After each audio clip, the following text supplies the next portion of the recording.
हा लय अरे जवळची ती. हे पहा आंब्याची शाख 12 ठोक्यात. अरे ओ इकडे घ्या. शाख नाही ती शाख आहे सर.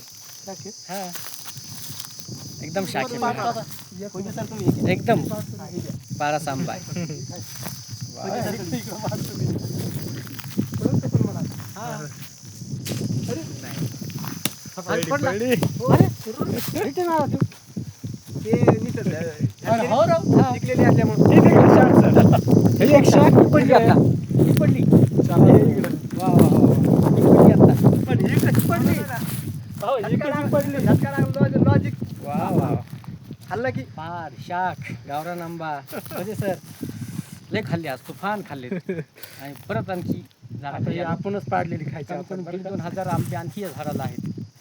70-75-80 वर्षाचं हे झाड म्हणजे सगळे नातीपंती सगळे ह्याचा आस्वाद घेत आहेत. आत्तापर्यंत लाखो आंबे या झाडाला दिलेले आहेत. प्रतिवर्षी 10,000 ते 12,000 आंबे जीवन भैया या आंब्याचे उतरवतात. शेजारी पाजारी गावकरी मित्र मंडळी कोणी या रुपयाचे 17 धोतर अथरा अशी गत गावरान आंबा जो खाईल तो अगदी तृप्त होईल अशी चव पुन्हा कुठेच नाही. देशी झाडे लावा. खरंच पहा हे वरदान आहे. प्रकृतीचं वरदान आहे. ही फुलं पाहिजे सावली पाहिजे. झाडं नका तोडू. झाडे लावा. फळाची लावा. आंब्याची लावा. जांभळीची लावा. चिक्कूची लावा. कशाची लावा पण झाडे लावा. तोडू नका.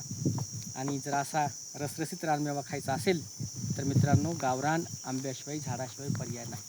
आता अशी खूप कमी दुर्मिळ झाडं असं आता टिकलेली आहेत. त्यांचं जतन संवर्धन करणं हे आपल्या हातात आहे. बांधावर आलं असेल तर तोडू नका. दोघा भावांनी समान अर्धा खा. काही फरक पडत नाही पण तोडू नका. बऱ्याच ठिकाणी वाटणी होताना झाडाची तोडणी होते. झाड तोडतात. झाड तोडू नका.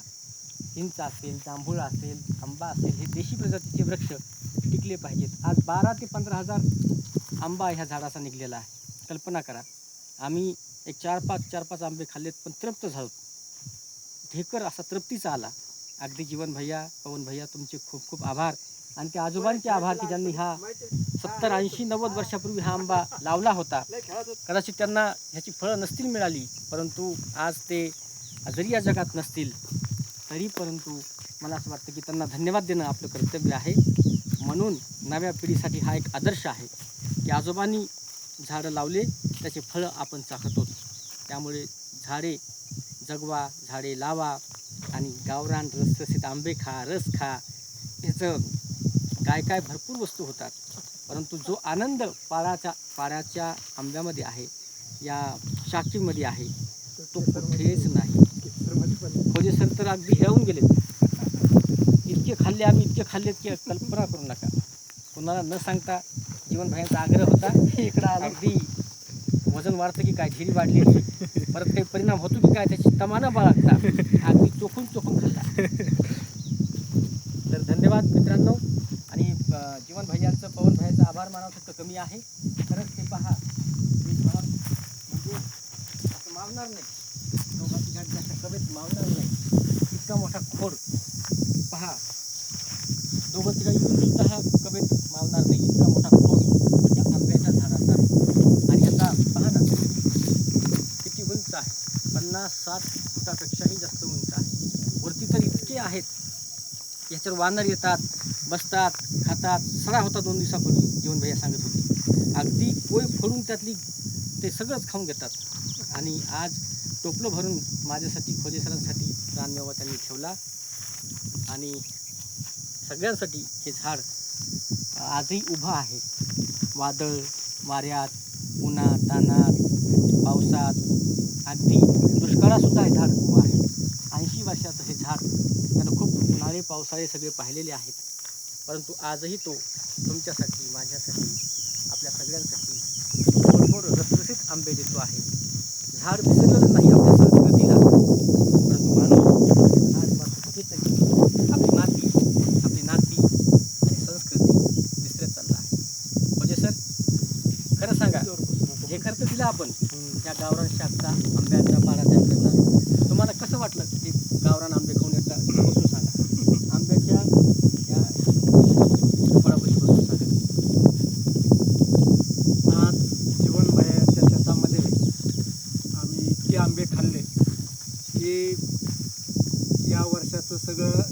जीवन भैया एक रेकॉर्ड सगळ्या एकदाच एकाच वेळेस पूर्ण केलेला आहे आणि कसल्याही प्रकारचं रासायनिक जे केमिकल आहे ते केमिकल न वापरता जे काही नॅचरली आहे सगळं नॅचरली आंबे आहेत. क्वालिटी आणि क्वांटिटी जसं जीवन भैया म्हणले तसं क्वालिटी आणि क्वांटिटी दोन्ही पण या ठिकाणी आम्हाला आज मिळाले आणि त्याचा आस्वाद आम्ही आज या आंब्याच्या माध्यमातून खूप मोठ्या प्रमाणात घेतला. आता पोटात काही होऊ नये इच्छा आहे. पण जीवन भैयाचं तसं म्हणणं आहे की यांनी तुम्हाला काही त्रास होणार नाही, कुठल्याही प्रकारचा त्रास होणार नाही, कारण शेवटी गावरान आहे आणि त्याच्यामुळे यापासून तरी होणार नाही. जीवन भैया आणि पवन यांचे दोघांचे पण आज धन्यवाद आणि मनसोक्त असे आंबे आज विठोरे सरांनी विकले त्याबद्दल दोघांचे पण पुन्हा एकदा धन्यवाद मानतो. सर आज एक महत्त्वाचा प्रश्न आहे की शहरामध्ये महानगरामध्ये की न पिकलेले केमिकल टाकून पिकवतात आणि ती शरीरासाठी किती हानिकारक आहे. परंतु आज मी पाहिलं इथं येऊन शेतामध्ये ही बाराची टपकलेली पडलेली शाखेची आंबे पाडलेली जेव्हा आपण असं त्याची ही लावतो आडी लावतो तो आनंद वेगळा आहे. त्यामुळे पुन्हा आपल्याला तिकडे जावं लागेल गावाकडे त्या आडीकडे रुपयाचे 17 धोतर आथरा खात राहा, पोटाला काही त्रास नाही, बुराई नाही आणि तिकडे केमिकलयुक्त आंबे 200 रुपये किलो 300 रुपये किलो आपल्याला विकले जातात. आपण ते घेतो आणि ते केमिकल रसायन पर्यायी गरोदर माता असतील, लहान बालके असतील, हृदयाचे विविध आजार असणारी मंडळी असतील, सगळ्यांना त्याचा काही होतो.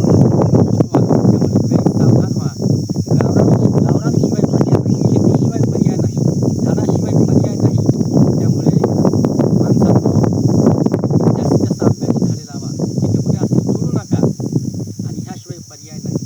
त्यामुळे गावरान जर आंबे खायचे असतील तर राजेगावला या, गावात या, खेड्यापाड्यात या, खेड्याकडे चला, तुम्ही खेड्याकडे चला, काही नाही शहरामध्ये महानगरामध्ये जीवनाचं सत्व जर कुठं असेल तर ते आपल्या गावामध्ये. जीवन भैया खरंच आम्हाला खूप आनंद वाटला. तुमच्यासारखे मित्र आमच्या जीवनात आहे. तुम्ही त्या हरणाला वाचवलं.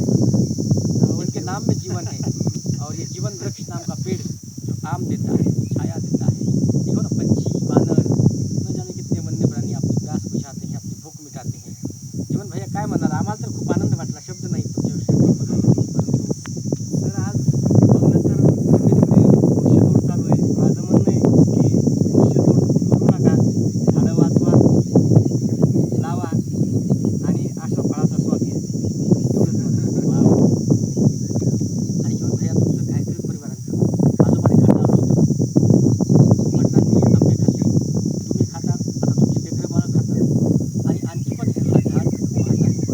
तर हा आदर्श इतर परिवारांनी, समाजाने, पर्यायी आमच्यासारख्या आपण सगळ्यांनी हा आदर्श घेतला पाहिजे. आजोबांनी लावलेले झाडाचं फळ आजही इमानीद्वारे आपण खातोय, केवळ आणि केवळ त्यांनी झाड लावल्यामुळे. पण झाडाचं महत्त्व अनन्यसाधारण आहे मित्रांनो. तर अधिकचं बोलणार नाही, इतकंच म्हणेल, झाड असेल तर आपण असू. तो आपला श्वास आहे, तो आपला सत्व आहे आणि म्हणून आज पोलीस आले, मी आलो, जीवन भैयांनी आणि पवन भैयांनी आमच्यासाठी जो आदरातिथ्य केलं, 12चे आंबे आमच्यासाठी खरंच